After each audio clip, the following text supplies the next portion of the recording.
Saudara, saya akan mengulang sedikit ya pengertian tentang keselamatan ya saudara. Saudara bisa ikuti ini mungkin di awal-awal mungkin saudara iki opo sing diomongno ya. Nanti saudara ikuti terus dengan penuh konsentrasi maka saudara akan mengerti. Ya saudara, mari kita buka di dalam Wahyu 21.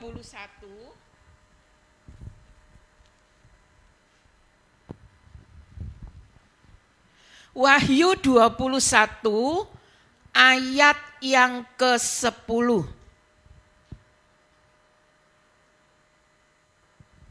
Wahyu 21 ayat 10, saya beri kesempatan yang bawa HP bisa buka HP, yang bawa Alkitab bisa buka Alkitabnya. Saya mohon untuk menghormati firman Tuhan, kita berdiri bersama-sama, kita akan baca bersama-sama. Wahyu 21 ayat yang ke-10. Lalu di dalam roh ia membawa aku ke atas sebuah gunung yang besar lagi tinggi dan ia menunjukkan kepadaku kota yang kudus itu, Yerusalem turun dari surga dari Allah. Amin. Silahkan duduk. Bisa dikembalikan kepada slide saya.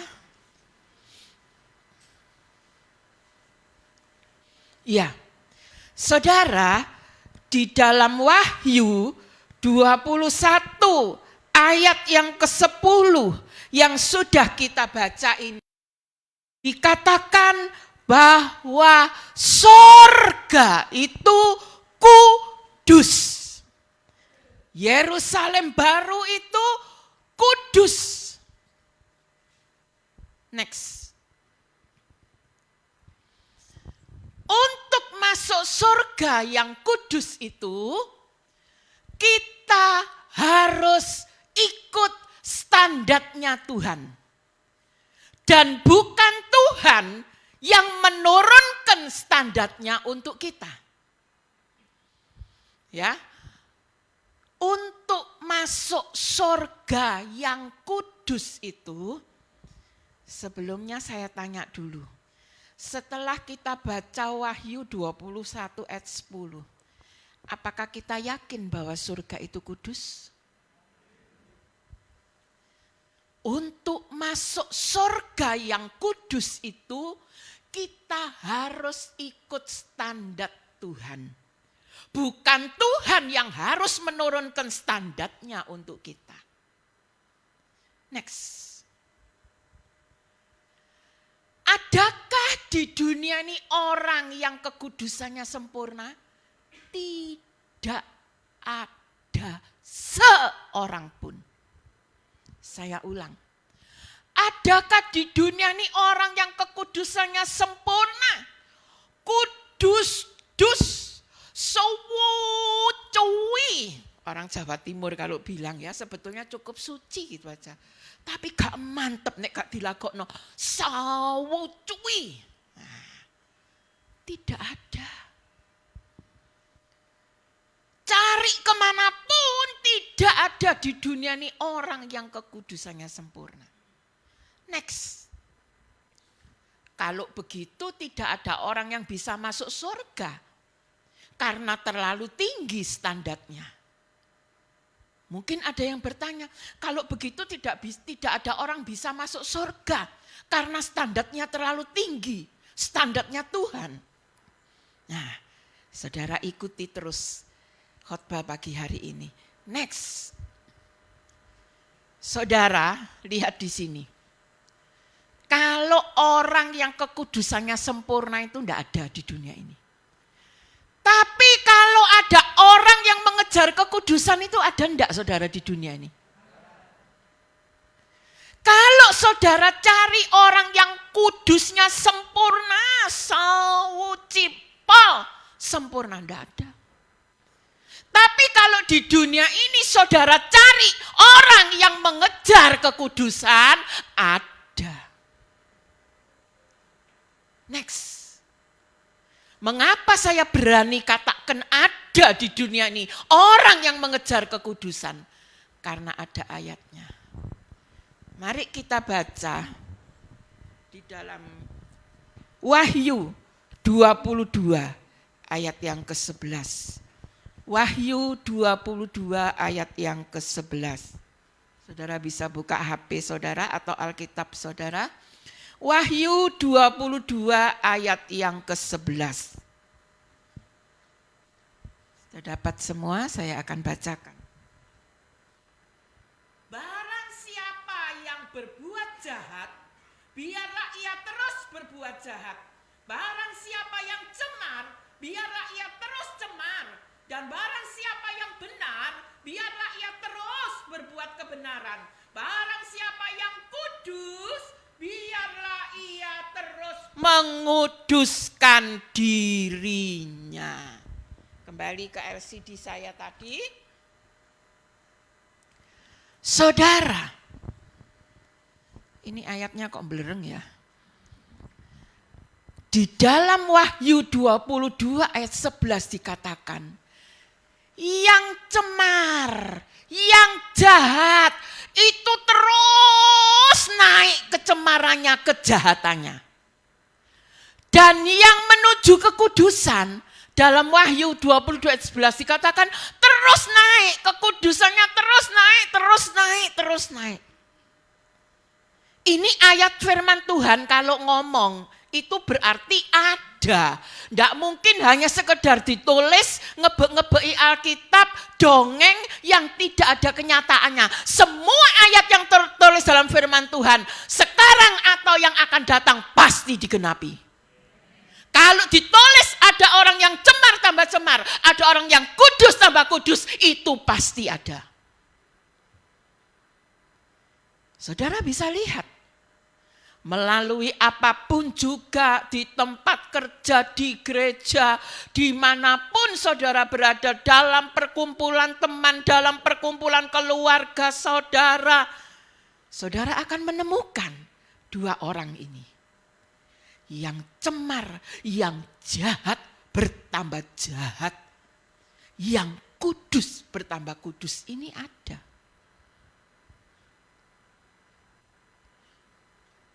Next.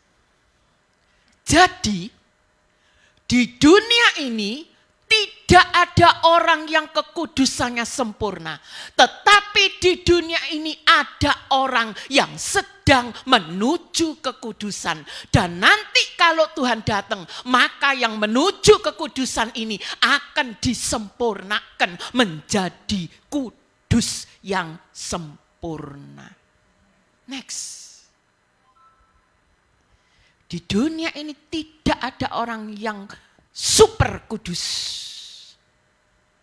Tapi nanti kalau Tuhan datang, dia sudah berjanji. Orang yang hidupnya selalu mengejar kekudusan, selalu menuju kekudusan.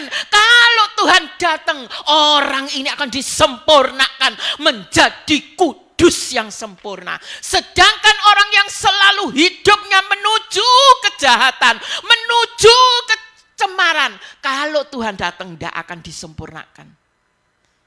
Mengapa saudara? Kalau arah kita menuju kepada kekudusan, itu berarti kita menuju kepada standarnya Tuhan. Tapi kalau kita menuju kecemaran, kita tidak menuju standarnya Tuhan. Lalu bagaimana Tuhan akan menyempurnakan kita kalau kita semasa hidup tidak pernah menuju ke standarnya Tuhan? Hati-hati saudara. Saya tanya Tuhan, apa yang harus saya sampaikan? Ulangi lagi dengan jelas. Ini saudara. Jadi saudara sudah mengerti? Nanti kalau Tuhan datang, orang yang mengejar kekudusan ini, kekudusannya akan disempurnakan sehingga kudus-dus hidupnya. Tapi itu orang yang sedang menuju kekudusan sekarang. hidup di dunia ini, saudara. Tapi kalau tidak, bukan kekudusan yang dituju, kecemaran, kejahatan, kenajisan, tidak akan disempurnakan. Karena beda land, beda jalur. Next. Orang percaya yang selalu mengarah, menuju, mengejar standar Tuhan, itulah yang akan disempurnakan dan masuk surga. Sekali lagi kita sudah meyakini seyakin-yakinnya bahwa surga itu kudus. Orang percaya yang selalu mengarah, menuju, mengejar standar Tuhan, itulah yang disempurnakan dan masuk surga. Amin.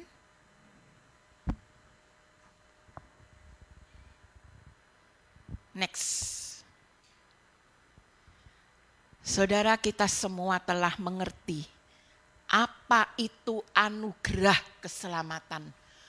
Karena begitu besar kasih Allah akan dunia ini sehingga ia telah mengaruniakan anaknya yang tunggal. Supaya setiap orang yang percaya kepadanya tidak binasa melainkan beroleh hidup kekal.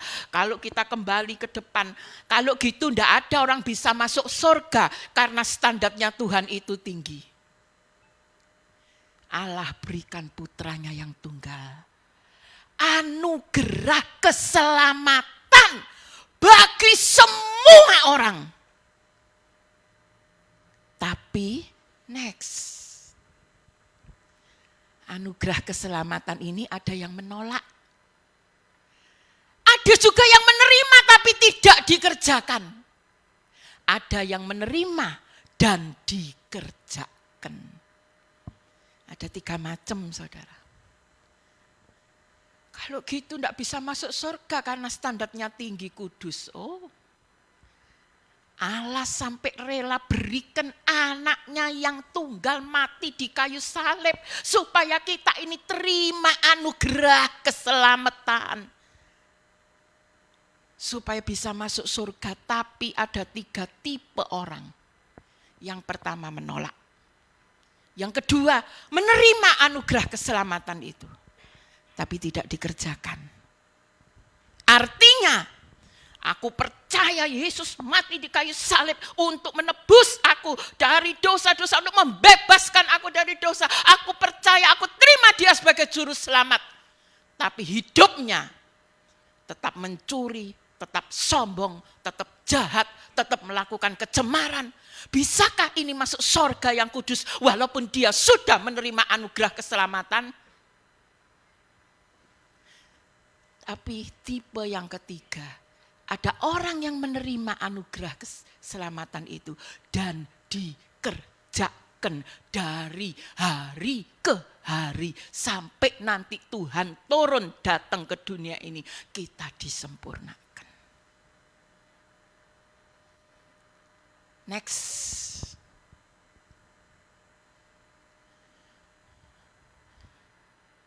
Saudara, dari 3 tipe ini, yang masuk surga adalah yang menerima anugerah keselamatan dan mengerjakan. Artinya, dia percaya terima Yesus sebagai juru selamat. Tuhan sudah membebaskan dari dosa.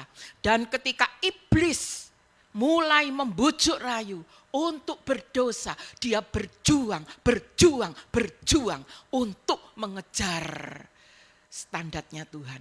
Inilah yang masuk surga. Next. Tuhan Yesus itu sungguh amat sangat baik. Kita sudah diberi cara atau petunjuk untuk masuk surga. Tadi di depan kita bertanya, nek ngono nak gak ana wong isok mlebu surga standarnya tinggi. Tuhan Yesus itu sungguh amat baik. Kita sudah diberi cara atau petunjuk untuk masuk surga. Sebelum saya sampaikan ini, next. Saudara, ini tulisan yang di bawahnya enggak kelihatan ya. Ini adalah gambar ya saudara, dari kota Yerusalem baru. Saudara, ini baru jelas. Kalau ada orang di luar GAB Mojosari atau siapapun, saya pun kalau ditanya orang, "Bek minggu itu jemaat Mojosari itu dikotbahi apa ae, Bunda?" Khususnya saya ya. Saya sebagai gembala. Ini saya ngomong saya sebagai gembala. Saya selalu menjawab, visi saya adalah mempersiapkan jemaat masuk surga. Ini visi saya. Saya percaya visi ini pertama kali ada di dalam dirinya Mak Bas. Dan waktu itu ketika Mak Bas sudah memasuki usia-usia yang sudah lanjut, kakak saya ditanya, apakah mau meneruskan? Ya, orang itu panggilan, saudara ya. Kalau tidak ada panggilan, hancur, saudara. Semua itu dari panggilan. Karena gembala itu juga diproses seperti Tuhan memproses saudara. Akhirnya sayalah, saudara, yang menggantikan Mak Bas. Tapi visi yang saya terima, saya bukan meniru Mak Bas. Saya tidak mau meniru-niru, saudara. Walaupun itu orang tua saya. Tapi visi yang Tuhan tanamkan dalam hidup saya, mempersiapkan jemaat dan diri saya sendiri masuk surga. Kalau saudara ditanya, apa Bunda Esther itu ngajari apa? Ben minggu, visine apa ndek GAB? Saudara jawab. Dan memang ini, saudara bisa lihat dari khotbah-khotbah yang saya sampaikan. Di YouTube, di gereja, dimanapun. Selalu visi saya tidak pernah bisa hilang. Mempersiapkan orang masuk surga. Next. Saudara, visi hidup kekristenan orang percaya adalah masuk surga supaya dekat dengan Bapa. Ini sesuai dengan keinginan Bapa. Saya mau tanya, tujuan saudara duduk di sini untuk apa? Ibadah. Ibadah yang benar, saudara. Untuk apa? Tujuan hidup kekristenan orang percaya, visi, itu adalah masuk surga. Supaya dekat dengan Bapa. Hasil akhir yang ingin kita capai, hidup kekristenan orang percaya, visinya itu pasti masuk surga. Di sini ditanya, tidak ada yang mau masuk neraka, saudara. Next. Kita baca 1 Timotius 6 ayat yang ke-12.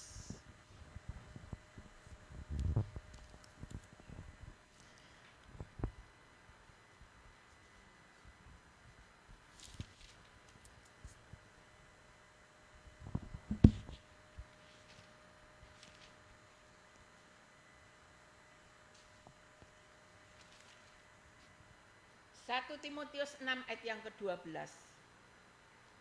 Bertandinglah dalam pertandingan iman yang benar dan rebutlah hidup yang kekal. Untuk itulah engkau telah dipanggil dan telah engkau ikrarkan. Ikrar yang benar di depan banyak saksi. Untuk itulah engkau dipanggil, rebutlah hidup yang kekal. Visi hidup kekristenan orang percaya, masuk surga untuk hidup bersatu dengan Bapa seperti yang Bapa inginkan. Next. Saudara, kalau saudara baca di kitab Wahyu, nanti bisa dibaca di rumah. Tidak usah dibuka di sini, ya, dibaca di rumah. Ayat ini diingat-ingat. Ya apa carane cek mlebu surga iku hanya satu. Sudahkah namamu tertulis dalam buku kehidupan? Dulu di Mojosari ada gedung bioskop 2, mungkin Ibu Tuti ingat ya. Biskup Jaya sama Biskup Gembira Ria. Oh iya, Gembira dan Jaya. Saudara, kalau mau masuk situ, saudara harus punya tiket. Iku ndelok biskop. Iki mlebu surga. Juga harus ada, saudara. Satu. Nama kita harus tertulis dalam buku kehidupan. Kalau nanti Tuhan datang, Tuhan cari-cari. Tuhan, saya, nama Yeni Andrasari. Alamat Belahan, Tonggone Bunda Esther. Dibuka di buku. Oh, ada. Masuk Yeni. Ada soalnya di dalam buku kehidupan. Tapi kalau siap, nama saya Siti. Alamat saya Tonggone Bunda Esther. Tuh boleh. Maaf, enggak ada namanya Siti. Enggak boleh. Gitu loh saudara. Ini firman loh yang ngomong, bukan dongengan saya, bukan. Nanti baca di rumah. Di ayat itu nanti ada kata-kata gini, hanya orang yang namanya tertulis dalam buku kehidupan yang boleh masuk Yerusalem baru. Hanya, saudara tahu hanya itu apa? Ming siji ka ono liyane. Hanya orang yang tertulis namanya dalam buku kehidupan. Ini saudara. Sekarang cek. Pagi ini, detik ini. Sudahkah namaku tertulis dalam buku kehidupan? Saya ajari caranya ngecek. Harus pasti loh saudara ini. Kalau kita selama di dunia tidak punya kepastian, namaku wis tertulis apa dorong, waduh, bahaya saudara. Soalnya dilungkas wis wayahe. Ini harus detik ini kita sudah harus tahu pasti, ndaknya saya ajari untuk ngecek saudara. Sudahkah pasti apa belum? Jangan GR. Orang mantu kalau ngundang sudah ada listnya, betul enggak saudara? Saudara nek mau mantu mesti ndas ngeluh. Iki sakmene, iki tamune, koncone sakmene. Wah, Andre sama Tere ngeluh ndase saudara. Ngeles. Kalau ndak ada di list, teko, izinlah saudara. Tapi kalau di surga ndak ada di list, teko, digowak nang ngisor saudara. Percaya apa yang saya katakan. Ini perlu loh saudara. Karena ini nama ini perlu. Sekarang ini kita harus yakin pasti, jangan GR. Mari kita cek. Next. Tanggung jawab Bunda Esther sebagai gembala ABC Mosar adalah mengarahkan dan membimbing Wamos untuk masuk surga, hidup dekat bersama Bapa. Next. Dengan kekuatan Tuhan melalui khotbah-khotbah dan tulisan-tulisan yang mengandung nasihat adalah bukti nyata yang dicatat oleh Tuhan bahwa Bunda Esther selalu melaksanakan dan mengemban tanggung jawab tersebut dengan penuh rasa tanggung jawab. Semaksimal mungkin Bunda Esther bisa melakukannya. Wengi tengah wengi, Tuhan kasih saya, ayo katakan ini kepada jemaat kapan hari saya bagikan. Jam 11:30 malam, jam 12 malam saya digugah Tuhan. Ayo bikin gambar ini, tulis ini bagikan. Tuhan iki jemaat wayahe turu, tulis bagikan, menesuk nek tangi cek diwoco. Saya betul-betul takut saudara, tanggung jawab iki lho. Saya bukan takut apa, tanggung jawab saya. Jangan nek Tuhan teko, Tuhan gak takok endi gedunge metanoia, sing Tuhan takok endi iku si A si B, kok gak katut nang surga lho, itu lho saudara. Yang saya takutkan tanggung jawab paling besar. Menemak bas tak gentek nokon kok dadak iki gak katut lho saudara. Next. Tetapi tentang hasilnya itu tergantung dari ketaatan masing-masing domba. Next.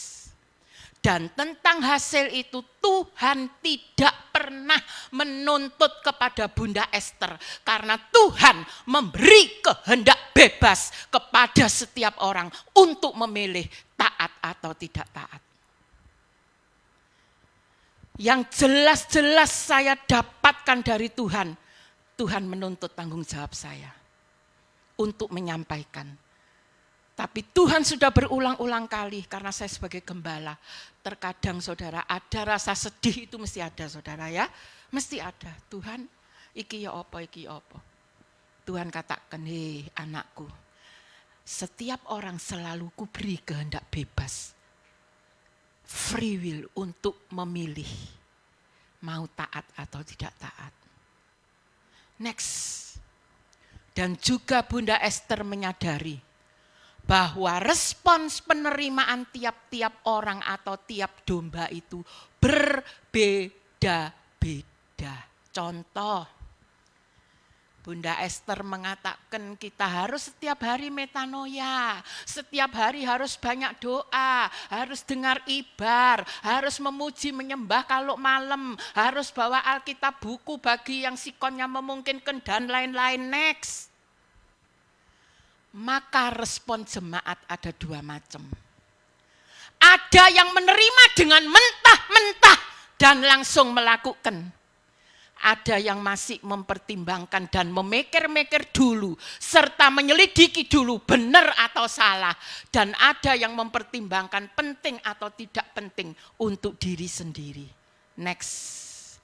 Oleh sebab itu, di dalam pengarahan dan bimbingan Bunda Esther kepada jemaat tentang masuk surga ini, tidak pernah Bunda Esther memasukkan unsur-unsur paksaan di dalamnya.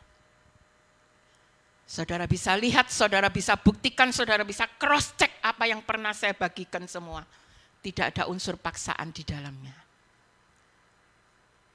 Yang mau nurut, biar nurut. Yang tidak mau nurut, ya tidak usah menurut, tidak apa-apa. Kembali lagi, free will, kehendak bebas. Tuhan berikan dalam setiap kehidupan kita. Yang penting, saya menjalankan tugas saya, tanggung jawab saya, menyampaikan. Tapi masalah hasil tergantung yang menerima. Next, kembali lagi kepada sudahkah namaku tertulis dalam buku kehidupan? Ini sudah harus pasti detik ini. Saat saudara mendengar firman ini, engkau sudah punya kepastian bahwa namamu sudah tertulis. Dengan catatan tidak boleh dengan GR. Next. Bagaimana supaya ada bukti nyata kepastian bahwa nama kita sudah pasti tertulis dalam buku kehidupan? Next. Saya sudah bagikan ini berulang-ulang kali sampai saudara melenger, sampai saudara hafal. Bertobat, hidup benar, mengejar kekudusan, menjadi pelaku firman, termasuk melakukan kehendak Bapa di dalamnya. Intim dengan Tuhan, termasuk suka beribadah. Ini sudah saya bagikan berulang-ulang kali melalui khotbah saya, melalui tulisan-tulisan yang saya bagi kepada saudara.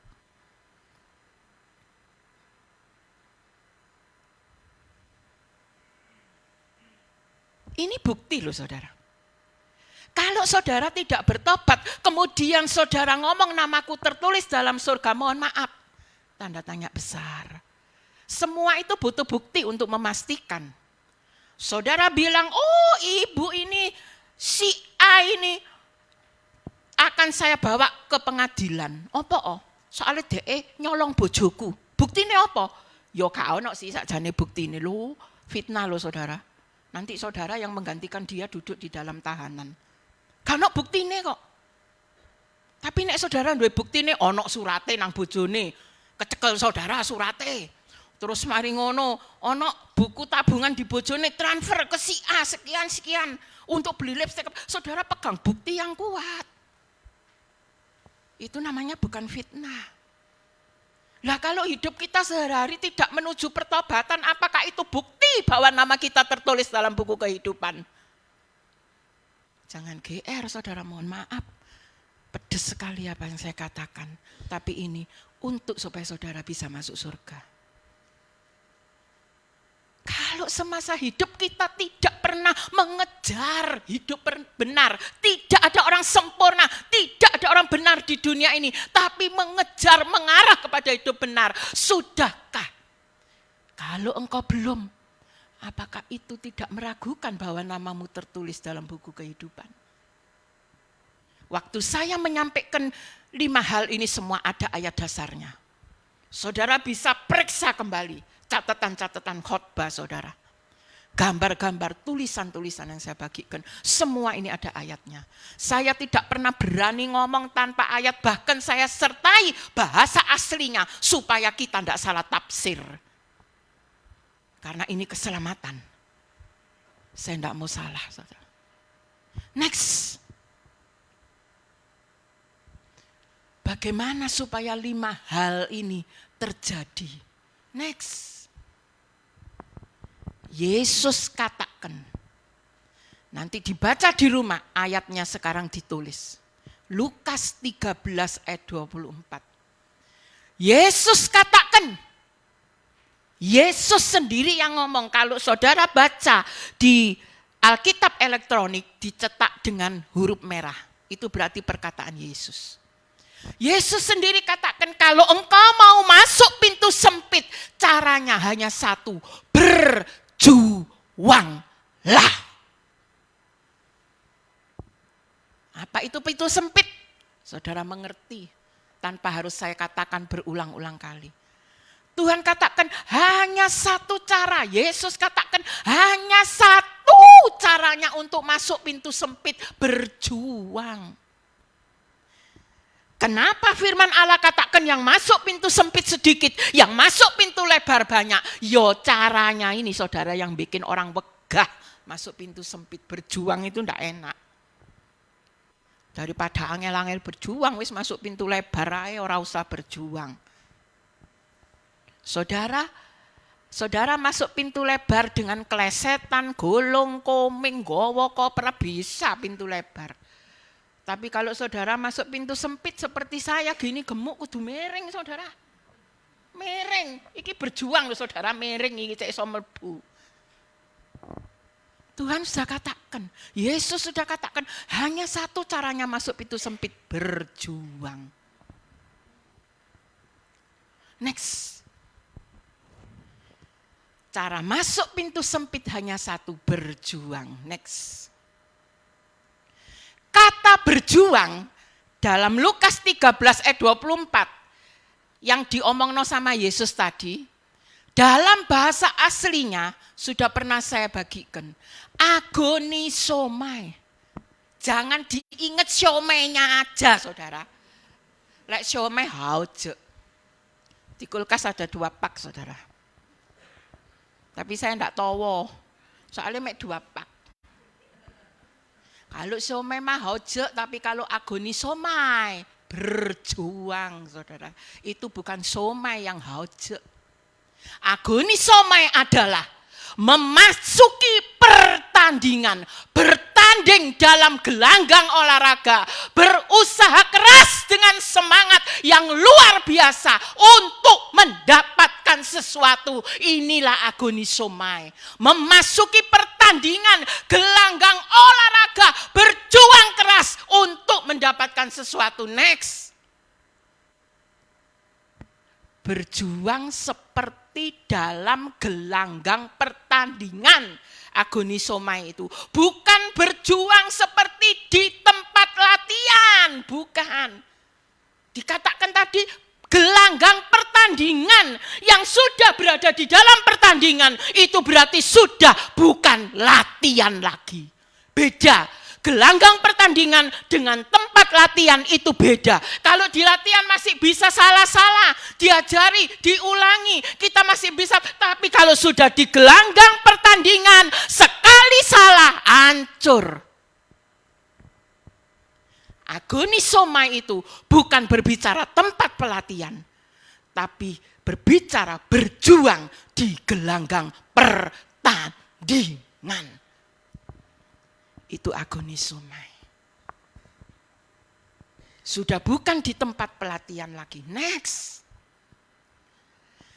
Kalau kita berbicara tentang pertandingan rohani, maka Rasul Pauluslah pakarnya, saudara. Karena Rasul Paulus sudah mengakhiri pertandingan dengan baik. Kita harus belajar dari Rasul Paulus kalau mau ngomong soal pertandingan rohani. Karena beliau adalah pakarnya. Nanti dibaca 2 Timotius 4 ayat 7 di rumah. Ditulis ayatnya. Next. Rasul Paulus katakan, hidup kekristenan kita itu diumpamakan sebagai sebuah pertandingan. Rasul Paulus tidak mengatakan hidup kekristenan itu diumpamakan sebagai sebuah pelatihan. Tapi sebuah pertandingan. Wis tanding, duduk latihan meneng. Ini berarti berat perjuangannya kalau sudah tanding. Next. Visi dari seorang yang sedang bertanding adalah mencapai garis akhir atau finish dengan kemenangan. Gak ana wong tanding, aku melok lomba, melok tanding cek kalah. Ndak. Apa maneh nek wis diiming-imingi. Ana voucher cetiau. Aku harus bertanding. Untuk apa? Menang. Supaya apa? Dapat voucher cetiau. Ndak ada orang tanding, aku melok tanding, melok lomba, aku cek kalah. Saya kira kok ndak ya. Semua orang bertanding, berjuang, aku harus menang. Aku harus menang. Apapun juga aku harus menang. Dan dia mencurahkan seluruh tenaga, pikiran, konsentrasinya semua dalam pertandingan itu. Supaya sesuai dengan visinya untuk menang. Visi dari orang yang bertanding itu adalah mencapai kemenangan. Next. Visi garis akhir atau finish hidup orang percaya. Surga. Karena Bapa itu selalu ingin dekat dengan kita. Selalu ingin hidup bersama dengan kita. Visi garis akhir hidup orang percaya. Finish adalah surga. Ini yang harus kita kejar. Kita ini pertandingan loh. Bukan latihan loh saudara. Berarti harus berjuang sekuat tenaga. Supaya garis finish kita itu bisa kita capai, menang. Next. Dalam sebuah pertandingan yang menentukan menang atau kalah adalah hal-hal yang kita lakukan di sebelum garis finish atau sesudah garis finish. Misalnya nih, di sini garis finish. Di sini kita bertanding, berjuang, tak, menang kalah, itu ditentukno dari sini. Saudara. Duduk naik wes dek kene menang kalah. Saudara menang di sini, tapi kalau sudah ada yang terlebih dahulu sampai garis finish, kita tetap bukan pemenang. Yang namanya menang itu ditentukan dari sebelumnya, sebelum garis finish.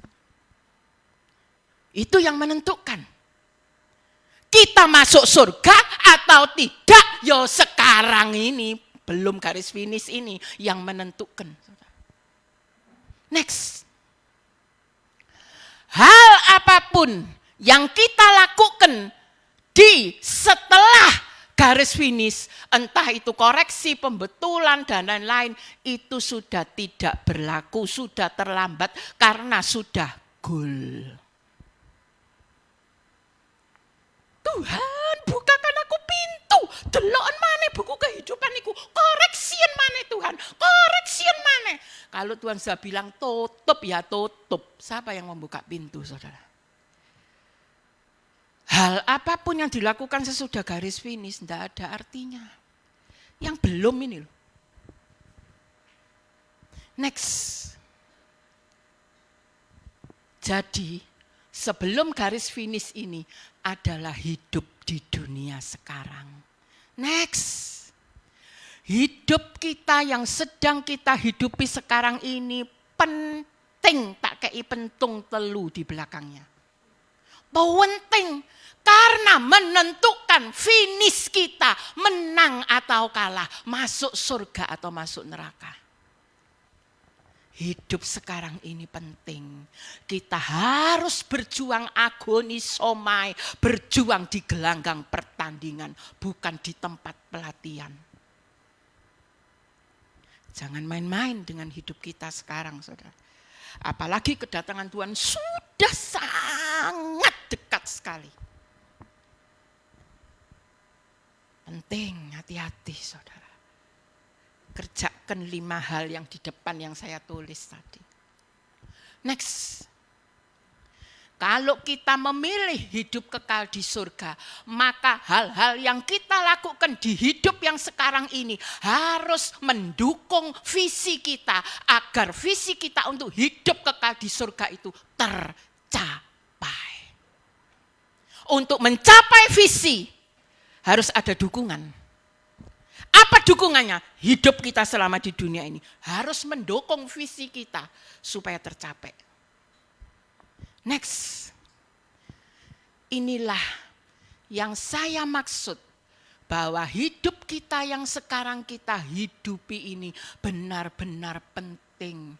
Jangan hidup dengan sembrono dan sembarangan. Karena visi kita ke depan adalah masuk surga. Untuk apa masuk surga? Bersatu dengan Bapa.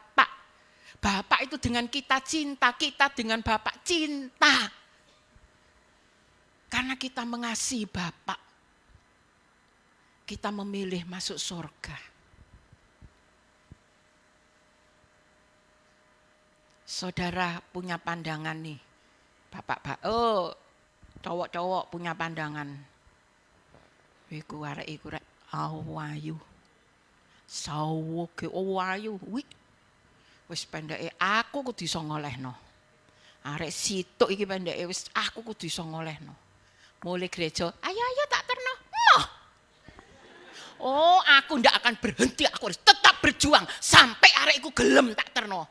Iya sih kak tak terno lah aku sepeda motor. Wah kerja bendino awan esuk sore bengi. Kepala jadi kaki jadi kepala. Otot kawat, balung besi, keringet wedang jahe daging sepon. Aku kudu isok tuku motor. Berusaha kerja wis kate ibar-ibaran, aku kudu isok tuku motor. Belilah expander putih.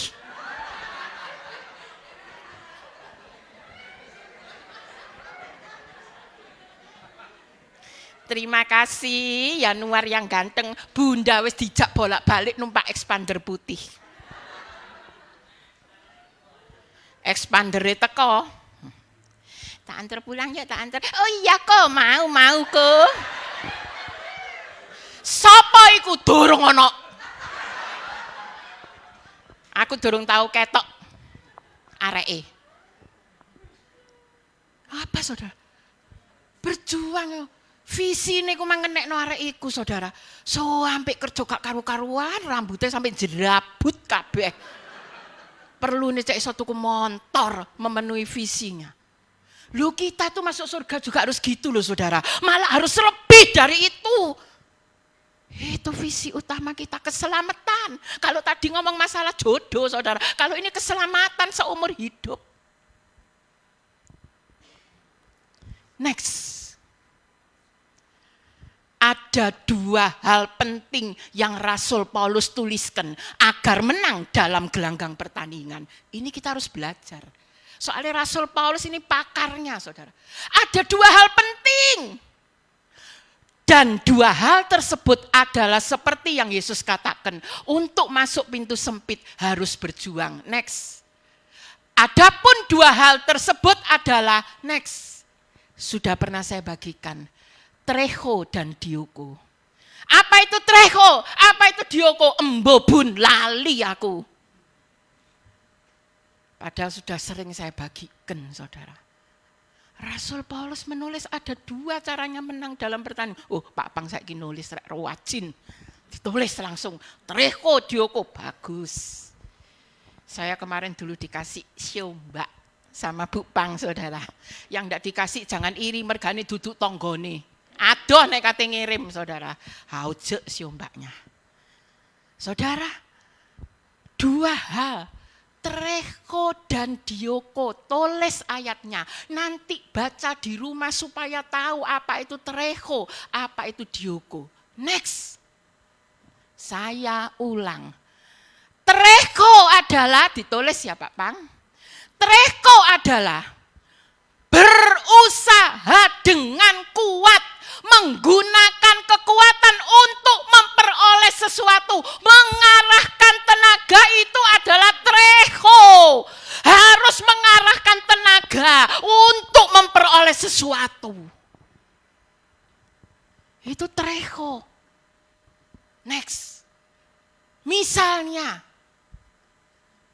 bagaimanapun caranya saya harus berusaha bekerja keras dan keras dan keras agar bisa beli rumah, beli mobil dan kebutuhan yang lain. Saya harus berusaha keras dengan moto time is money. Waktu adalah uang. Seperti itu saudara.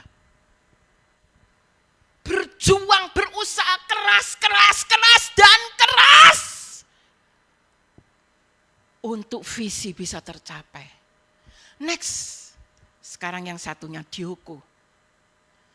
Dioko itu artinya berlari cepat untuk mengejar, mendapatkan sesuatu. Jadi dioko itu bukan gini. Kalau saya enggak bisa saudara ya karena badannya gemuk. Mungkin di sini yang sering fitness itu ya Wendy, siapa itu bisa lari cepet saudara. Dioko. Berlari cepat. Bukan seperti kalau saudara lari pagi gini. Oh enak rek ngelangsing no awak. Tapi dioko ini lari cepat saya ndak bisa nirokno saudara. Tiba ngono nirokno. Berlari cepat. Mengejar. Mendapatkan sesuatu itu dioko saudara. Next. Ini saudara. Berlari cepat mengejar mendapatkan sesuatu. Yang namanya mengejar itu untuk mendapatkan saudara. Saya masih pernah ingat saudara ada orang naik sepeda motor. Kalungnya dijambret saudara ya. Dia ini kebetulan masih muda saudara. Saya lihat dengan mata kepala saya itu. Luang sepeda motornya digas gak peduli. Motor digas bayi antar. Maling jambret kalung. Bau antar. Gak peduli anak motor. Dibawa antar sepeda motor. Mengejar. Cek apa? Cek malingi jambret. Iku kecekel. Kalungnya iso balik.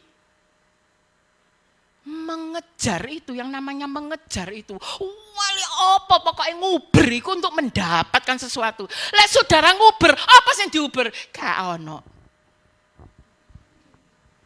Saudara tuman ono wong, aku nguber, mau wajar. Apa sih sing mbok uber? Gak ono. Kan berarti orang kurang sarit itu saudara.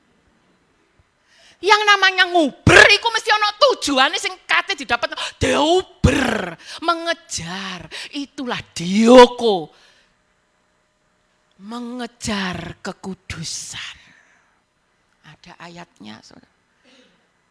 Next.